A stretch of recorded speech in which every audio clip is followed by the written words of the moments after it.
آپ دیکھ رہے ہیں واسودیو شارٹس جی کل سینٹ کی قائمہ کمیٹی میں ایک رپورٹ پیش کی گئی جس میں بتایا گیا کہ جب عمران خان کی دور حکومت تھی 2019 میں سعودی ولی عہد شہزادہ محمد بن سلمان جب پاکستان دورے پر آئے تو وہاں پر پاکستان کے وزیر اعظم عمران خان نے اس وقت کے ایک ریکویسٹ کی کہ پاکستان کے جو لوگ چھوٹی سزاؤں میں قید ہیں سعودی عرب میں جن کو کوئی معاونت وہاں نہیں مل پا رہی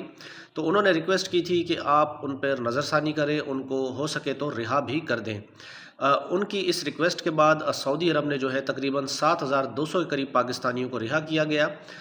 یہ سینٹ کی قائمہ کمیٹی میں جب رپورٹ پیش کی گئی تو یہ میڈیا پر بھی آئی اور پھر عمران خان کو بھی اس کی انفارمیشن دی گئی۔ تو عمران خان نے کہا ہے کہ میں سعودی ولی عہد محمد بن سلمان کا مشکور ہوں کہ انہوں نے